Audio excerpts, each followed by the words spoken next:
Accessibility is about welcoming your fellow human being, being open, it's about being supportive. Being accessible is removing barriers. If we can accommodate that better, it's a real success. As soon as you trigger in your own pond a level of accessibility awareness, then the ripples of that are only positive. Auckland's vision for its people and its community is one where everyone is able to fully participate in the life of this beautiful city. The economic benefits of a genuinely accessible Auckland are huge. First of all, for our own people, having opportunities to work and spend money in their city is critical. Secondly, the economic benefits that accrue to people being able to come into Auckland as tourists and spend money and enjoy everything that Auckland has to offer cannot be understated.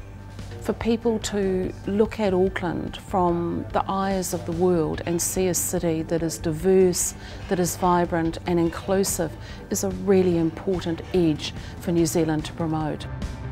The vision for the council and the city is to be the world's most livable city. Cities in essence are about people, and so if you understand people, you understand how to design great cities. The concept of shared space is primarily around that sense of accessibility. The way in which roads are designed, they've not actually been that accessible because there's a domain for pedestrians, a domain for cars. But what about business? What about people who want to sit and fall in love in a street? What about people who want to meet?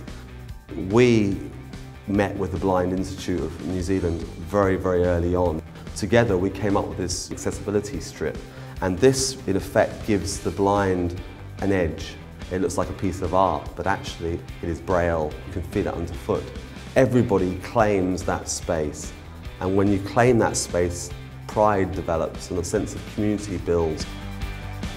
For many decades prior, Auckland was a bit of a conduit to the rest of the country. Big parts of the change have happened from the spin-off from the Rugby World Cup in 2011.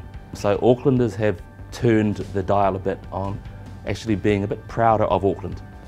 I try and make my festivals as accessible to everybody in Auckland as possible, with some of our audio described tours that happen, some of the sign language interpretation for the theatre productions, making sure our program recognises the difficulties in reading small font, for instance.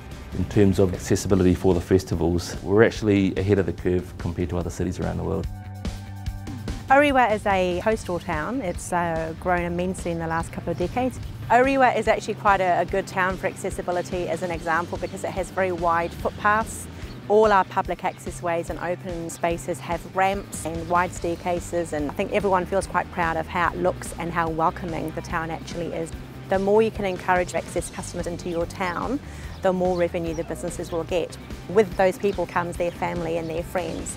So the ongoing economic benefit is actually larger than one single person. Waldorf is an Australian-New Zealand company. In New Zealand itself, we've got 6 properties which are all in Auckland. Stadium Waldorf is the most premier one. In here, we have about 172 rooms, out of which 20 of them are accessible units. The car park is right at the back of the hotel, which is accessible car park. So there's a ramp which you can come up through, so that's easy check-in and check-out procedure. With the apartment itself, they all have visual and audio sensors for our fire alarms. Our bathrooms are all accessible units. They've got handrails, they've got a bench to sit on, and at the same time we're scheduling a staff module so that they are more aware. We want to make everybody feel just the same way. You feel that you are welcome and have just the same service. So here at Counties Care in Papakura, we offer urgent care services and also general practice services. These buildings are not fit for purpose. They're old and it's time to move. And we've got the opportunity of moving into a new facility, and so I looked at the idea of making that building and that service more accessible. What I envisage is the entrance will be clearly marked and it will be safe from any other hazards. There will be greetings in various languages if you're able to see, but also braille signs indicating which is reception and where you might go. The corridors are all wide enough, all doors are double doors. The toilet seats will be blue so that they can see whether the seat's up or down. And we're going to have a series of workshops before we move across there to examine our attitudes to people with disability. If we can show the community that we can do this well, then maybe that's a pattern for others to follow. We're changing the way that we're thinking and changing the way that we're making Auckland more and more accessible. Let's embrace this journey into accessibility so that we can say we're a country and a city that have made a real difference.